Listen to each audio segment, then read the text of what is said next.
Länderspielpause vorbei, weiter geht's in der Liga beim SC Freiburg. Heute beim Tabellenzehnten, wir sind Dritter. Es ist noch alles ganz, ganz eng beieinander. Wir sind in so einer kleinen Ergebniskrise. Ja? Wir haben gegen Köln zu Hause nur 1-1 gespielt. Wir haben dann in Hamburg nur 3-3 gespielt.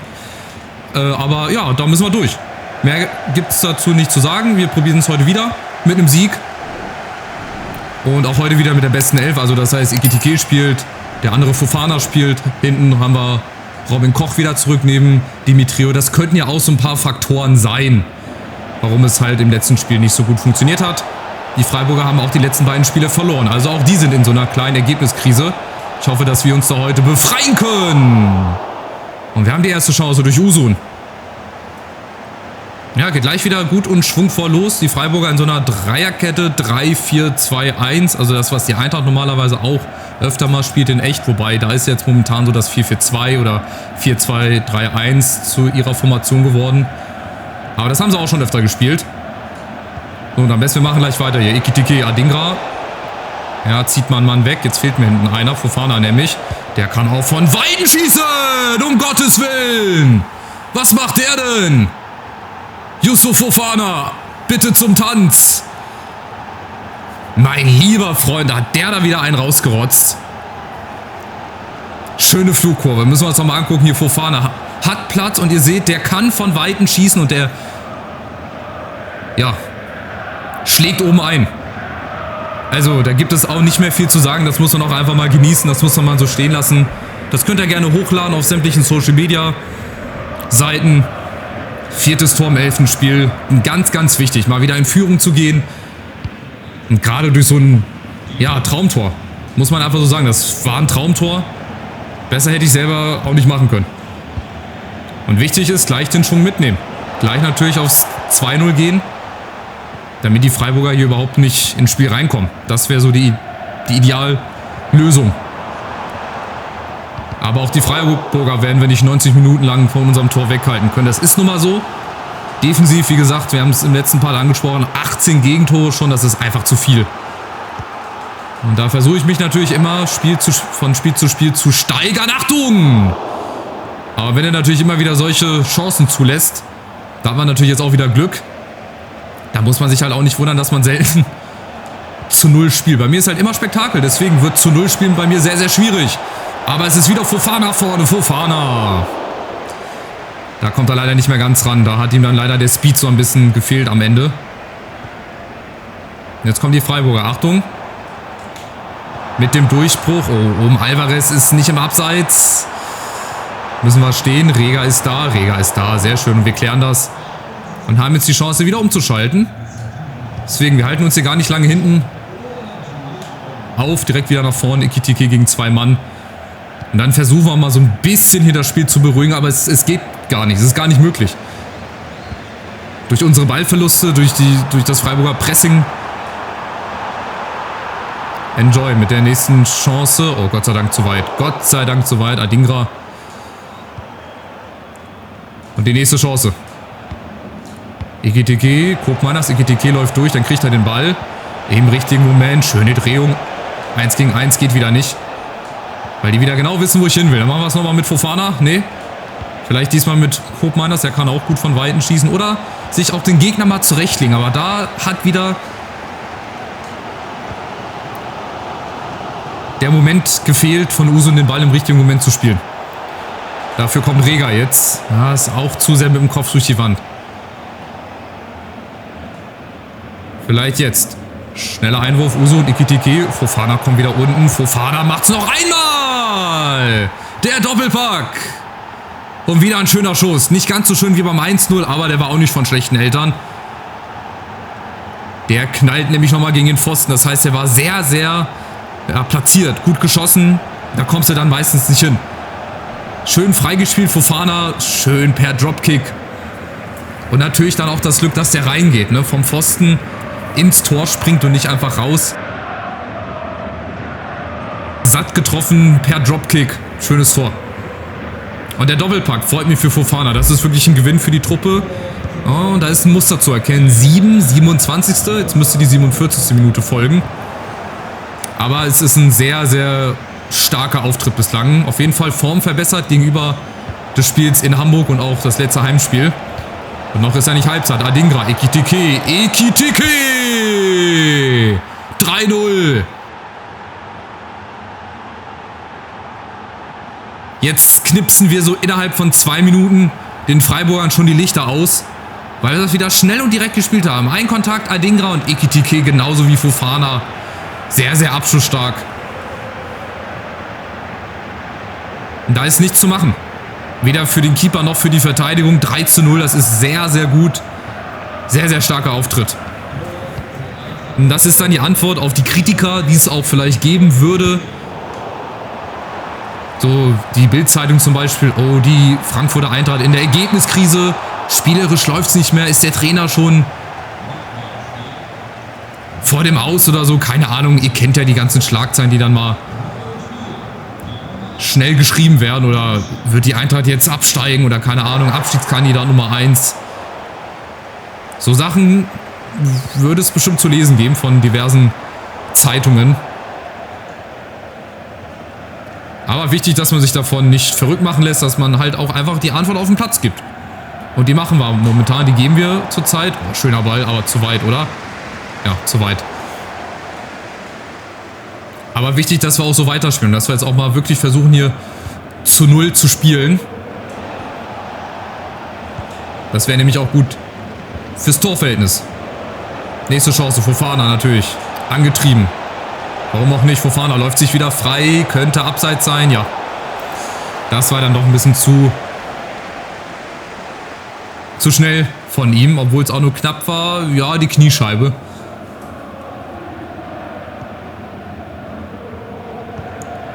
Aber so, ja, meldet man sich zurück nach der Länderspielpause hier in-game. Ja, natürlich auch mit Blick auf die Champions League, die natürlich auch dann bald wieder im Fokus stehen wird. Jetzt kommen aber erstmal die Freiburger. Koch ist da. Und verteidigt das momentan sehr souverän weg, weil die Freiburger es uns auch leicht machen, will ich nicht sagen. Aber ihr seht, wir haben den Platz. Das haben wir im letzten Spiel nicht. Wieder mit Adingra, Ekitike in der Mitte. Ja, und jetzt der Fallrückzieher oder Seitfallzieher. Schade. Bei so einem Spielstand kannst du das mal machen. Und das hätte ich jetzt nicht gemacht, wenn es 0-0 gestanden hätte.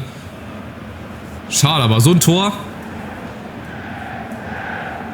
oder Scorpion Kick oder so, das fehlt halt natürlich auch noch. Und wieder nächster Ball. Wieder den Zweikampf, wieder gewonnen. Das sieht momentan sehr, sehr gut aus. Und wieder die Chance, Ekitike und Usun ist diesmal frei. Usun mit der Chance aufs 4. Ja, ein bisschen zu lasch geschossen. Aber wieder gut rausgespielt. Und wir setzen nach, ey. Fofana, Wahnsinn. Der macht heute auch mit das Spiel seines Lebens. Ekitike, wer kommt in der Mitte? Oh, Usun wäre da gewesen, aber zu lange. Da hat er einen Tick zu lange gebraucht. Und es ist ein starker Auftritt. Nicht nur von Adingra, auch von der ganzen Offensive. Defensive steht auch. Hinten hatten wir einmal Glück, dass der Ball gegen die Latte ging und nicht ins Tor. Das wäre nämlich dann der Ausgleich gewesen. Ja, mehr gibt es zu der ersten Halbzeit, glaube ich, nicht zu sagen. Ihr habt selber gesehen, sehr druckvoll. Und von daher weitermachen. 7 Schüsse haben wir, 3 davon haben wir reingemacht. XG-Wert von 2,1, also da sind wir auch im Soll. Wechsel will ich jetzt noch nicht. Ich gucke mal so ab der 60. Minute, dass wir dann da schon mal ein bisschen die Kräfte schonen. Aber wenn die Freiburger jetzt um 1:3 kommen, dann wird das halt auch nochmal sehr, sehr haarig. Dann fällt auch mal ganz schnell das zweite und so weiter. Und dann haben wir das große Problem, dass wir wieder schwimmen. Und die Freiburger setzen ihre erste Duftmarke in der zweiten Halbzeit. Adingra, Ekitike. Ne, kommt nicht ran. Und die Bayern oben liegen mittlerweile 2-0 zurück. Ja, Miu hat da getroffen. Ist auch gut für uns. Die Bayern stehen nämlich einen Platz hinter uns. Nächste Aktion Fofana. Ekitike ist wieder frei. Sehr schön gemacht. Und jetzt Ekitike. Schade, auf dem Weg zum 4-0. Das sieht schon wieder richtig gut aus. So, jetzt mal ein Eckball. Vielleicht können wir ja auch mal durch eine Ecke irgendwie gefährlich zum Zuge kommen. Wir gucken mal. Koch ist da. Und ja, gibt Abschluss. Okay. Also auch da wieder verpufft die Chance aufs 4. Aber Dimitriou ist da. Sehr schön. Nächsten Zweikampf gewonnen. Die anderen müssen auch mit nach hinten arbeiten. Das ist wirklich sehr, sehr souverän. Das ist wieder mit, ja, eines unserer besseren Spiele Ging ja auch nicht viel schlechter nach dem Auftritt in Hamburg und auch das letzte Heimspiel war auch nicht so berauschend. Aber so Auftritte sind verziehen, wenn man halt sieht, was in dieser Mannschaft drinne steckt, ne? Großes Potenzial, große Qualität und jetzt die nächste Chance. Fofana aus Spitzenwinkel. Hat er noch, sehr schön gemacht. Und Fofana aus der Drehung. Hinein zum Hattrick. Yusuf Fofana, der nächste Tanz. Der Hattrick-Tanz, würde ich fast schon sagen. 3-0 aus der Drehung, auch wieder viel zu viel Platz, aber das funktioniert halt auch selten, dass mal ein Schuss aus der Drehung so reingeht, aber heute ist wahrscheinlich wieder so ein Spiel, da klappt einfach alles. Wir haben zu viel Platz. Fofana nimmt den Eimer mit und dann dreht er sich super. Schöner Schuss. Und ich glaube, das ist jetzt der richtige Zeitpunkt, um mal zu wechseln. Ist fast eine Stunde gespielt. Dann können wir ja Fofana schon. Spieler des Spiels. Vorne probier es nochmal mit Duro. Dahinter Lisesh und Paxton Aronson auf dem Flügel, dass der auch ein bisschen Spielpraxis kriegt. Sehr schön, 4-0. Damit dürfte der nächste Sieg, glaube ich, unter Dach und Fach sein. Da dürfte jetzt nicht mehr viel schief gehen. Jetzt hängt es halt nur noch dran, wie viele Tore wir noch schießen oder wie viele Gegentore wir bekommen. Ich hoffe, wir spielen heute mal zu 0. Und Kawa Santos sorgt hoffentlich auch dafür. Schöne Parade.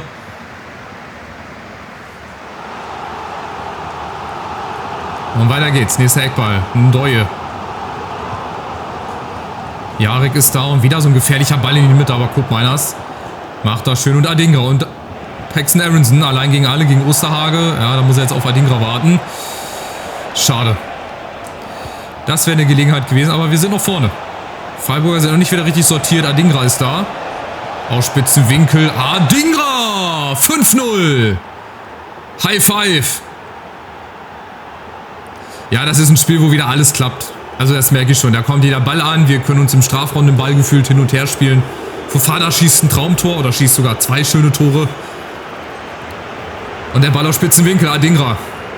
Auch ganz, ganz typisch aus dem Winkel. Da gehen auch viele Bälle rein. Also so 7 von 10 Bällen aus der Position, die gehen dann halt auch rein. Sei es flach ins Eck oder in den Winkel.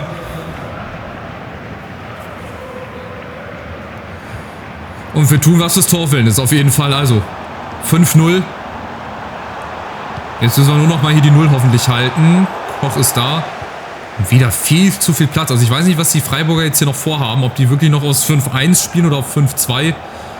Aber für ihr Torverhältnis wäre es ja auch ganz cool, wenn sie mal ein bisschen langsamer machen. Aber nicht für uns. Guck, wir haben wieder zu viel Platz. Das ist Wahnsinn, wie die heute verteidigen. Abenteuerlich, würde ich fast schon sagen. Duro, nächste Chance. Und Listesch. Das halbe Dutzend ist voll. 6-0. Und ich nehme die Einladung an, wenn die Freiburger uns so viel Platz lassen. Ey, tut mir leid. Wir werden nicht viele solcher Spieler haben, wo wir wirklich 6, 7 Tore schießen. Aber wenn wir gerade heute gegen Freiburg, wo ich ja auch vorher gedacht habe, oh, das wird ein bisschen schwieriger, das so souverän zu Ende spielen und die Chancen kriegen, da mache ich das. Und wiederum Liedstisch. 6-0. Ja, wir müssen das mitnehmen. Einfach auch mal genießen. Das ist so eine Momentaufnahme. Den Gegner gelingt auch Gott sei Dank nicht so viel. Und da fragt man sich wieder, warum tut man sich zum Beispiel im Heimspiel gegen den 1. FC Köln so schwer. Und heute gegen Freiburg schießen wir es aus dem eigenen Stadion. Um Gottes Willen, 7-0 hätte es fast gestanden. Schöner Schuss da von Duro. Und wir sind ja noch nicht fertig. Wir haben ja noch 20 Minuten. Das ist das Schlimme aus Freiburger Sicht, dass es hier noch ein 7. oder 8. Tor geben kann. Aber vielleicht gibt es jetzt auch ein Gegentor. Aber bei unserer Verteidigung und so harmlos wie die Freiburger heute spielen, glaube ich nicht, dass sie da irgendwas nach vorne kriegen. Vielleicht wir nochmal. Duro. Adingra könnte Abseits sein. Nein, der macht schon wieder. Wieder aus Spitzenwinkel. Diesmal geht er aber leider nicht rein.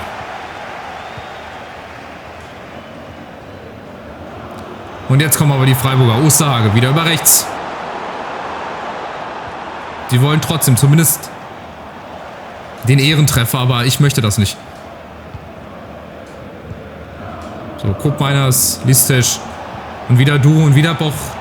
Paxton Aronson. Wir kriegen auch die Lücken oder wir haben die Lücken. Brown sieht da. Oh nee, schlecht gespielt. Duro. Ja, die Haupttribüne leert sich schon. Das war schon nach der ersten Halbzeit ganz schön leer. Achtung, Roberto. Und auch da sind wir dazwischen. Sehr schön. Also eine wirklich geschlossene, gute Mannschaftsleistung. Defensiv lassen wir nichts zu. Erste Halbzeit waren die Freiburger doch ein, zwei Mal gefährlich vom Tor, aber ansonsten war das ein sehr, sehr guter Auftritt. Da gibt es nichts zu meckern. Wer 6 Tore schießt, gibt nicht viel zu meckern, wie gesagt. Muss man dann halt auch einfach mal so genießen und hinnehmen. Wir werden auch wieder andere Spieler haben. Da gebe ich euch Brief und Siegel. Wir werden auch wieder andere Spieler haben, wo wir mehr hinterherlaufen müssen, wo wir mehr zu tun bekommen werden. Vielleicht sogar im nächsten Spiel schon. Jetzt haben wir noch 3 Minuten. Freiburg wechselt noch einmal. Roberto versucht tatsächlich direkt. Ja gut, das passt so zum Freiburger Spiel. Ihr seht, da ist nicht mehr viel. Viele sind schon gegangen nach der ersten Halbzeit wahrscheinlich. Aber der Schuss gerade, das war so ein bisschen bezeichnend. So Spiele werden wir auch haben. Oder so Spiele hatten wir auch schon, wo einfach wenig gelingt. Und von daher glaube ich, wird es beim 6-0, vielleicht beim 7-0 bleiben. Gucken wir nochmal. Paxton Aronson kriegt nochmal die Chance. Auf Duro nochmal auf Spitzenwinkel. Und jetzt gibt es doch noch ein 7. Oh weia, rabenschwarzer Tag für den SC Freiburg und für uns natürlich, den Jubel wollte ich jetzt nicht unbedingt machen. Und für uns natürlich ein sensationeller Tag. Also 7 Tore schieße ich nicht immer. Aber Freiburg, das ist irgendwie so ein Gegner, da haben wir schon öfter viele Tore geschossen. Auch mit Dortmund damals in der Karriere, auch schon mit der Eintracht in einem anderen EAFC-Spiel und FIFA-Teil. Also Freiburg ist immer so ein Gegner, da schießen wir offensichtlich viele Tore. Und heute 7 Stück an der Zahl, da müsst ihr gerne auch mal ein Like nach oben, klar ist ja ein Daumen nach oben. Da müsst ihr auch gerne mal einen Daumen nach oben geben, kostenloses Abo. Wenn ihr weiterhin solche Spiele sehen wollt, wenn ihr viel Spektakel haben wollt, wenn ihr eine Karriere sucht, die so auch manchmal aussieht, dann müsst ihr auch gerne ein kostenloses Abo dalassen. 7-0, Strich drunter, Pflichtaufgabe getan, weitere 3 wichtige Punkte und wir bleiben weiterhin oben dran. Ja, die Konkurrenz, ihr seht, hat auch nicht gewonnen, bis auf Leverkusen. Leipzig spielt unentschieden, die Bayern spielen unentschieden. Jetzt gibt es erstmal den Switch in die Champions League. Benfica, 32. Die hätte ich auch ein bisschen weiter oben erwartet, aber für uns schon mal ein gutes Zeichen in der Liga, dass wir, oh guck mal, wir haben die ganze Offensive, ey. Selbst Aronson, der erst reingekommen ist, hat es in die 11 des Tages geschafft. Wie gesagt, ich finde das ein bisschen unlogisch.